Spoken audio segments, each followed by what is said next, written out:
Stability of isobutylene can be explained by, देखो सबसे पहले तो जो आइसोब्यूटाइलिन का स्ट्रक्चर है वो समझना जरूरी है कि आइसोब्यूटाइलिन का जो स्ट्रक्चर होता है वो इस तरीके से होता है CH3CH3, ठीक है।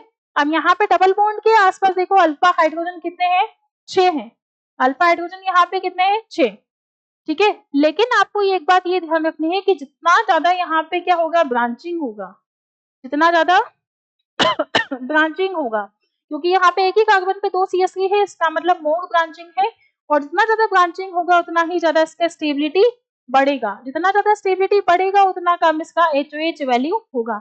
तो जहां पे नंबर ऑफ कार्बन सेम हो जाते हैं, जैसे कि मान लो हमने पहला कंपाउंड ये ले लिया, दूसरा हमने ले लिया यहाँ पे, ये तो हो गया आइसोब्यूटाइलिन, ठीक है, आइसोब्यूटाइलिन।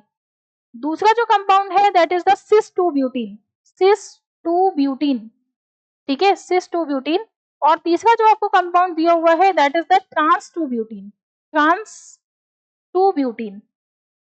तो यदि इसमें हम लोग देखें तो नंबर ऑफ कार्बन सब में सेम है, नंबर ऑफ कार्बन यहाँ भी कितने हैं, 1 2 3 4, नंबर ऑफ कार्बन यहाँ भी 4 है, यहाँ भी 4 है, यहाँ भी 4 है।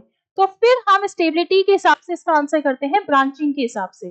तो यहाँ पे यदि हम इसका स्टेबिलिटी ऑर्डर निकालें, स्टेबिलिटी ऑर्डर, तो सबसे ज्यादा किसका होगा, आइसोब्यूटाइलिन का, ठीक है, आइसोब्यूटाइलिन का, देन फिर उसके बाद होगा ट्रांस का, फिर उसके बाद होगा सिस का, क्योंकि यहाँ पे स्टेरिक रिपल्शन क्या होगा, इन दोनों CH3 की वजह से ज्यादा होगा, स्टेरिक रिपल्शन, ठीक है, इन सिस 2 ब्यूटीन। जबकि यहाँ पे दोनों क्या है, अलग अलग डायरेक्शन में है, तो लेस स्टेरिक रिपल्शन है, मतलब स्टेरिक रिपल्शन है ही नहीं इन दोनों के बीच में, ठीक है। तो इसकी स्टेबिलिटी सबसे ज्यादा ब्रांचिंग की वजह से, ठीक है, और यहाँ पे स्टेबिलिटी स्टेरिक रिपल्शन की वजह से क्या हो गई, कम हो गई। तो हम सबसे बेस्ट आंसर इसका दे सकते हैं हाइपर कॉन्जुगेटिव इफेक्ट से, ठीक है।